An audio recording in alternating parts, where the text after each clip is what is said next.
नमस्कार, मेरा नाम डॉक्टर जीतू भसीन है। मैं कानपुर उत्तर प्रदेश में होम्योपैथी प्रैक्टिस करती हूँ। आज इस वीडियो के माध्यम से मैं आपके साथ जिस प्रॉब्लम के बारे में डिस्कस करना चाहती हूँ उसका नाम है इंसोम्निया, स्लीपलेसनेस या नींद ना आना, जो कि आजकल के हमारे लाइफस्टाइल में बहुत कॉमन होता जा रहा है। हमारे पास अक्सर मरीज़ आते हैं जो अपनी इंसोम्निया की प्रॉब्लम को अलग अलग तरह से बताते हैं। कुछ लोगों का कहना होता है कि उन्हें रात भर नींद नहीं आती। वहीं ऐसे भी लोग होते हैं जिनको या तो रात में सोने में प्रॉब्लम होती है या सुबह बहुत जल्दी उठ जाते हैं। वहीं कुछ इस प्रकार के भी लोग होते हैं जो रात में सोते भी समय पर हैं, सुबह उठते भी समय पर हैं, लेकिन फिर भी वो बहुत डल, स्लगिश और इनएक्टिव महसूस करते हैं। इन सभी लोगों को इंसोम्निया हो सकता है।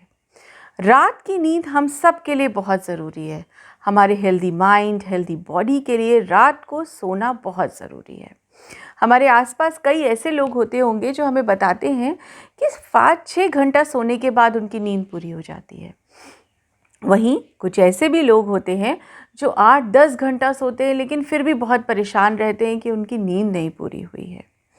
ऐसे लोगों को मेडिकल हेल्प की ज़रूरत है। इंसोम्निया बेसिकली 2 तरह का होता है। पहला होता है एक्यूट इंसोम्निया। एक्यूट इंसोम्निया मतलब किसी रीसेंट कारण की वजह से आपको नींद नहीं आ रही। आपको कहीं जाना है, कोई जॉब है का इंटरव्यू है, कोई एग्ज़ाम है, कोई रीसेंट स्ट्रेस है या कोई ट्रैवलिंग के कारण कुछ डिस्टर्बेंस हुआ है। ऐसे कारण से अगर नींद नहीं आती है तो दैट इज़ एब्सोल्युटली ओके, ये सर्कमस्टेंशियल है। जैसे जैसे आपका वो कारण ख़त्म होगा आपको नींद आने लगेगी। इन केसेस में किसी दवा की ज़रूरत नहीं होती है। इसके अलावा दूसरा कारण होता है क्रॉनिक इंसोम्निया। क्रॉनिक इंसोम्निया में हमारे पास मरीज़ आते हैं जिनको 3 से 4 महीने तक नींद नहीं आ रही होती है। ऐसे लोगों को मेडिकल हेल्प की ज़रूरत होती है। इनमें अलग अलग कारण हो सकते हैं। जो सबसे पहला और मोस्ट इम्पॉर्टेंट कॉज है आजकल, that is stress, anxiety, lifestyle.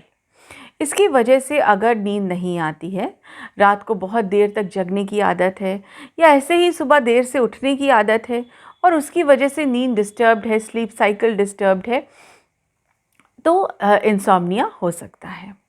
इसके अलावा ट्रैवलिंग की वजह से आपका कभी कभी बायोलॉजिकल क्लॉक डिस्टर्ब हो जाता है, उसमें भी इंसोम्निया हो सकता है।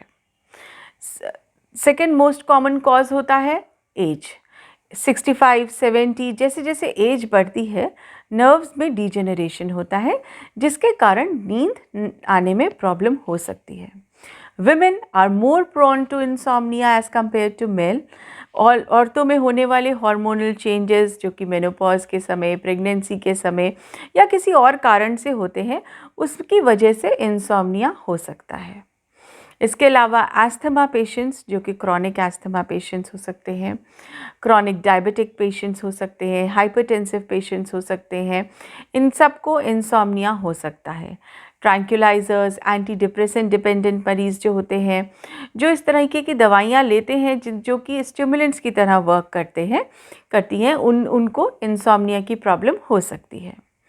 ओबेसिटी के पेशेंट्स जो बहुत ज़्यादा ओबेसिटी के मेडिसिन्स लेते हों या बहुत अर्ली खाना खा लेते हों, उनको भी इंसोम्निया हो सकता है। बहुत लेट खाना खाने वालों को भी ये प्रॉब्लम हो सकती है। इसके अलावा निकोटीन, कैफ़ीन और अल्कोहल लेने वाले लोगों को भी प्रॉब्लम हो सकती है। बहुत ज़्यादा मोबाइल यूज़ करने की वजह से या लेट नाइट टीवी देखने की वजह से भी इंसोम्निया हो सकता है। अब हमारे पास क्या ऑप्शन है कि अगर हमें इन सारे कारणों की वजह से नींद नहीं आ रही है तो हमें किसी होम्योपैथ को कंसल्ट करना चाहिए।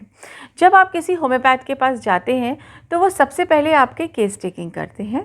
वो आपके कारण को समझते हैं कि किस वजह से आपको नींद नहीं आ रही, उसको रूल आउट कर उसको ट्रीट करने की कोशिश करते हैं। एज अ होम्योपैथ हमारा बेसिक काम होता है सबसे पहले आपको एक अच्छी नींद प्रोवाइड करना। फिर उसके बाद हम वर्क करते हैं कॉन्स्टिट्यूशनल मेडिसिन्स या आपके मेंटल सिम्टम्स लेके, जब ज़रूरत हो तो उन दवाओं को देकर आपके स्ट्रेस और एंग्जाइटी को कम करके आपको एक अच्छी नींद प्रोवाइड करना और एक परमानेंट क्योर प्रोवाइड करना। होम्योपैथी में बहुत सारी मेडिसिन्स होती हैं। जैसे हम लोग बेसिक मेडिसिन से शुरुआत करें, पैसिफ्लोरा मदर टिंचर देते हैं, कालीफॉस 6/6, 5-4-6-6 जो कि नर्व्स को स्ट्रेंथ देती हैं और नींद आने में हेल्प करते हैं। इसके अलावा कुछ मेडिसिन्स होते हैं जैसे इग्नेशिया देते हैं, coffea cruda, depending upon the mental symptoms and physical symptoms हम लोग पेशेंट को देते हैं। कभी कभी छोटे बच्चों में नींद की प्रॉब्लम हो जाती है तो उनको भी उनके हिसाब से बेलेडोना या कैमोमिला या कैलकेरिया फॉस से ट्रीट करते हैं हम लोग। होम्योपैथी में बहुत ही सिंपल और माइल्ड मेडिसिन से इंसोम्निया जैसी बीमारी को ट्रीट किया जा सकता है। इसके अलावा जब आप एक होम्योपैथ के पास जाते हैं तो वो आपके साइकोलॉजिकल काउंसलिंग भी करते हैं जो कि कभी कभी बहुत हेल्पफुल होती है इंसोम्निया ट्रीट करने में। बेसिक होम रेमेडीज़ भी रहती है इंसोम्निया ट्रीट करने के लिए। ग्रीन टी, कैमोमिला टी बहुत हेल्प करती है इंसोम्निया में। हल्दी वाला दूध, जिसको आजकल अब गोल्डन मिल्क भी कहा जाने लगा है, एक एंटीऑक्सीडेंट की तरह वर्क करता है और स्लीपलेसनेस में हेल्प करता है। जो लोग रात को जल्दी खाना खा लेते हैं, मैं उनको सजेस्ट करूँगी कि वो अपने मील्स को थोड़ा सा हैवी रखें, बहुत हल्का खाना ना खाएं, दाल चावल या रोटी सब्ज़ी जैसी चीज़ें खाएं। सिर्फ सूप, ब्रेड या दूध, कॉर्नफ्लेक्स या एक फ्रूट खा लेने वाले लोग जो कि बहुत कम डिनर लेते हैं, उनको भी इंसोम्निया हो सकता है। अगर आप लेट डिनर लेते हैं तो यही खाना, दाल चावल रोटी सब्ज़ी, आप कम क्वांटिटी में खाएं और ताकि सोते समय आपका पेट भरा हो। खाना खाने के 1 से 1.5 घंटे का मिनिमम गैप रखें सोने में। सोने से कम 1 घंटा पहले अपने मोबाइल फ़ोन्स, अपने टेलीविज़न, अपने कंप्यूटर्स को बंद कर दें ताकि आपको अच्छी और साउंड स्लीप आ पाए। इसके अलावा कभी कभी डीप ब्रीदिंग बहुत हेल्प करता है स्लीप के लिए, गुड स्लीप के लिए। अपना भजन सुनना फेवरेट या सिर्फ ओम चैंट करने से भी नींद अच्छी आ सकती है।